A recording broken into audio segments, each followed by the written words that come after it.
Hey everyone, this little run-through video here of this AirHogs chuck glider that was converted to a pusher prop jet delta wing with canards, and so yeah, my buddy Scott built this for me, and I wanted to build one myself there last year, but I kind of got on hold and got put it on the back burner for another project, or projects I should say.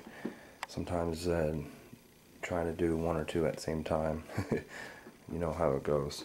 So I'm going to start up here in the front just to show you the cockpit here that he did, the detail into it. If you can look in here, you can see the flight deck and everything.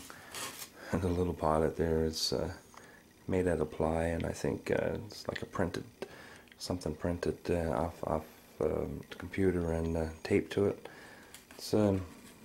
It's pretty thin, but when you look at it sideways, I gotta say it it actually looks like somebody's really in there, and it kind of looks 3D when looking on from a side view. Very impressed with that. That's pretty damn cool. So we'll come here now and we'll work our way back.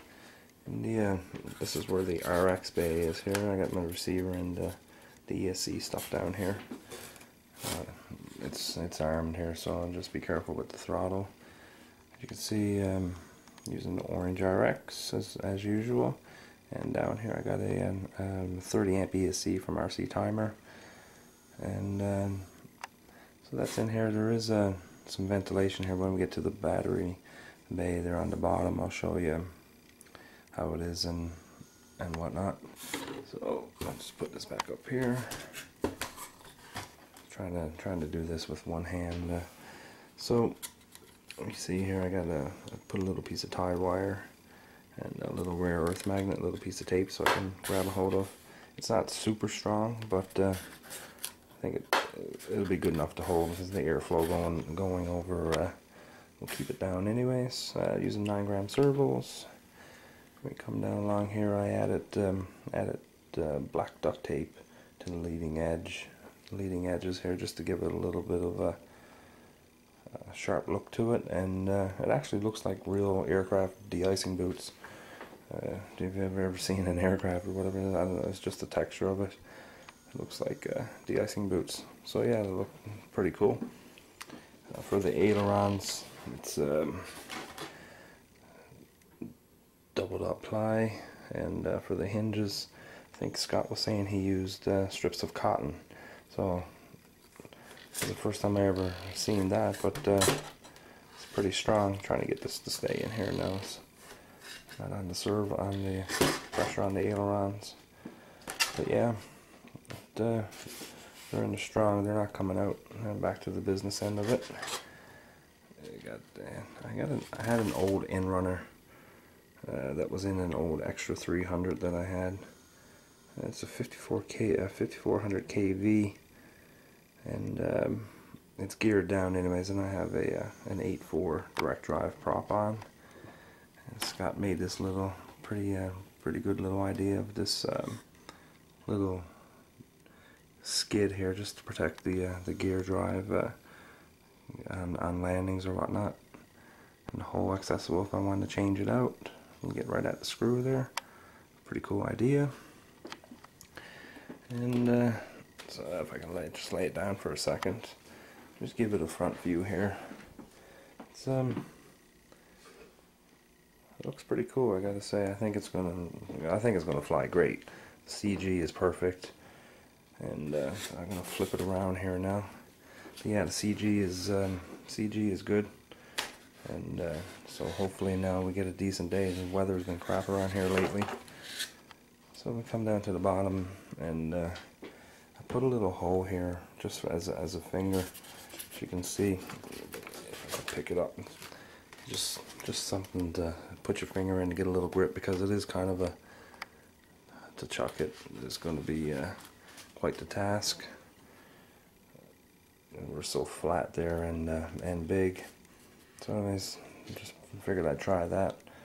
We come up here to the front. I had to come up with a way to make a cover for the battery bay, so I had some little nylon hinges here I got from Hobby King, and So I use one of those and bring it around this way so you can get a better view. Like so. So anyways, I had to come up with a canopy idea or a door cover or whatnot, and so I figured I'd use that hinge, and I tried tape first, but it's kind of lasts for a little bit and then just wears out, even the duct tape.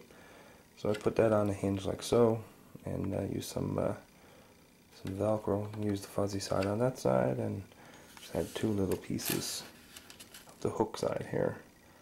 So I think it works pretty great. So the hole, just close it up like so, and it's not going nowhere. It's flexible too. And I put got a vent hole here, another vent hole here.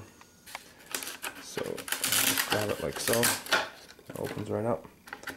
I'm using 1300 in it for the test here, and I just made a little line here. Just made a little line here so you can know where the CG is for this battery.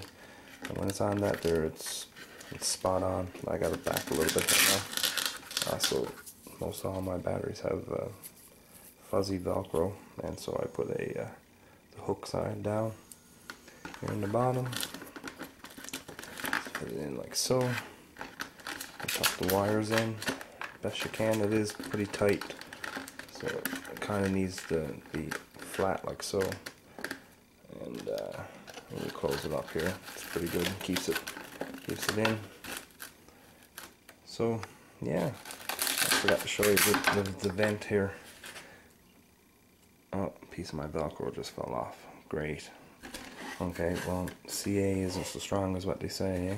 So anyways, I'll fix that again. You can see here, I was thinking to chisel it out a little bit more here.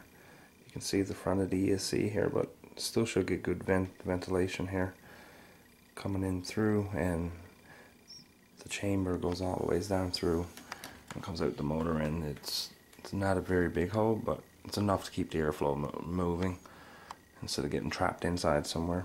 And after a 5-minute flight or so, I'll give it a bring it in and see how everything is, if everything is hot and whatnot. So that's the Titan converted. So I'm gonna call it the Titan Jet. I can't wait to fly it. Hopefully that this motor setup here will make it haul ass. So we'll see how it goes, and I'm sure we'll get a maiden flight recording. So until then, signing out.